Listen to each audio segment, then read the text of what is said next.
Hi everyone, welcome to Newcastle Fans TV. I'm Will Dixon and we're here with Lee. So I haven't been on in a while, have I? No, you haven't been on. It's been a while, isn't it? I've got all yours on over all of this weekend. Blooming hell, miracle. I know, it's crazy. It's good to see not your face on it, me as well. What is going on? You missed a treat, Will. This is what you missed out at St. James's Park, you know. All for a university degree. What am I doing with my life? Very well, remember me when you loaded and rich, aye? Oh my God, yeah. How and what we got then? 3-0 Southampton. What a result that was, wasn't it? Fantastic. No, what I was more surprised about, and I've said it, you might have seen it already, is I was more surprised at Southampton rather than us. Yeah. Southampton were just passive. There was no threat at all. Yes, they had a bit of a spell for 20 minutes where they had a lot of the ball, but they didn't do anything. We weren't even tested. And that alarm bell is ringing for any coach or manager that the team is not playing for them. And looks like they're going down. Yes, we were brilliant. We were fantastic. You know, Kennedy, Shelby, Diarme, etc., etc. But that surprised me more. Is Southampton were really, really poor. Well, Southampton, it's for me, they've been probably the surprise package of the season in terms of how badly they've done, because they've been set as this really stable Premier League club since they came in 2012. And they sacked Puel, which now everyone is completely laughing at, because they thought that they weren't doing well enough, and that's when they finished 8th and got to the cup final, didn't they? As to see them fall away is quite remarkable. It's almost sad, but it shows.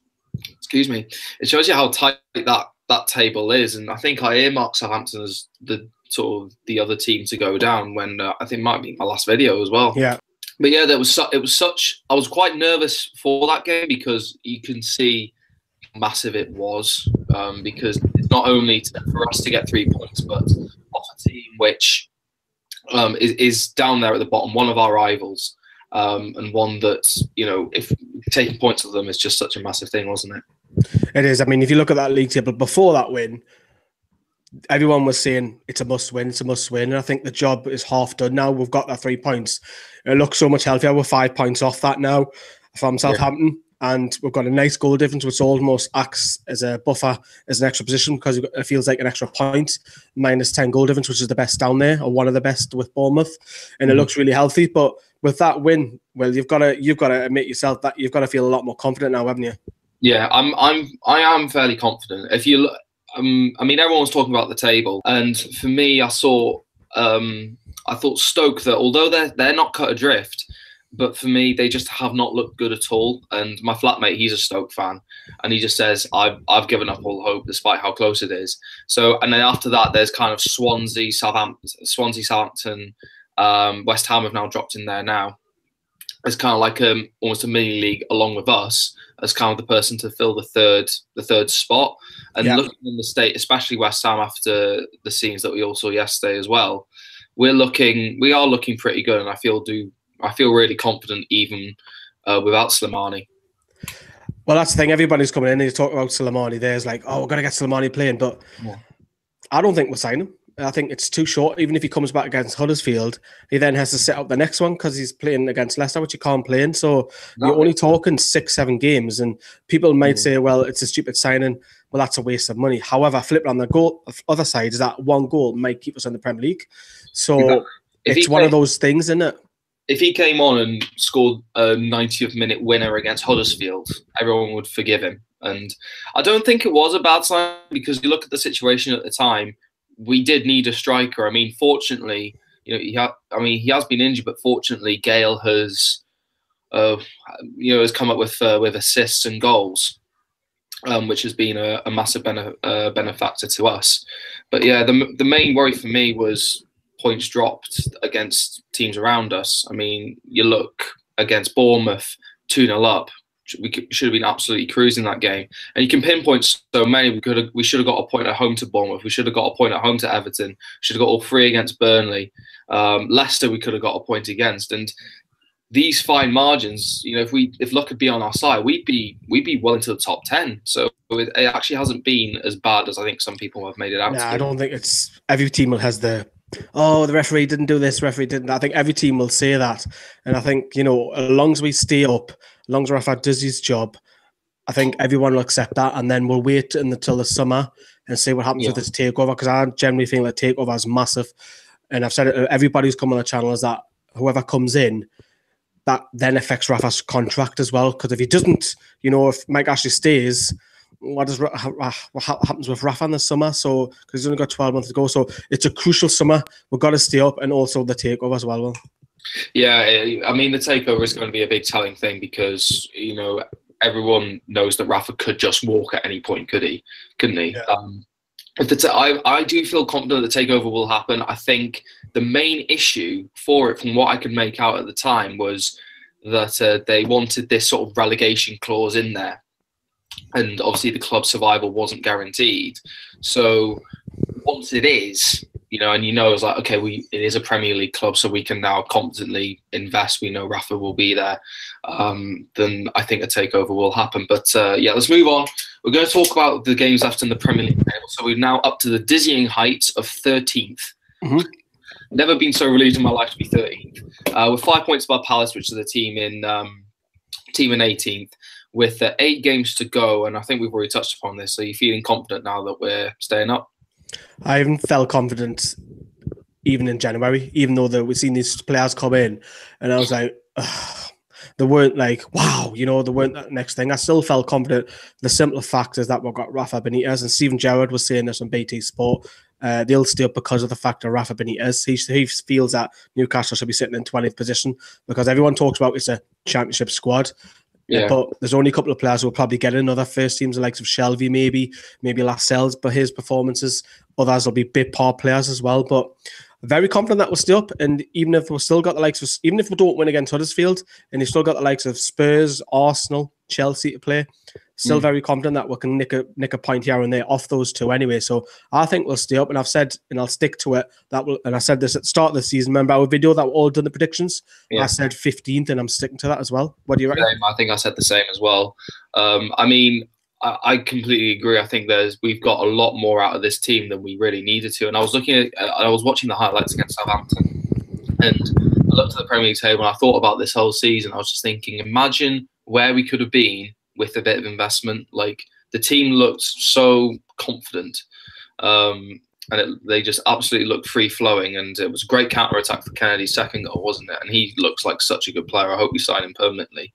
Looks unreal, that second goal. You've obviously seen it, haven't you? I caught it on footage as well. Southampton will be kicking themselves, conceding from a corner, and just Perez as well, give him credit as well, because most people will be like, oh God, get past the Perez, pass it. But he passed it at the right time. Gale burst in the gut.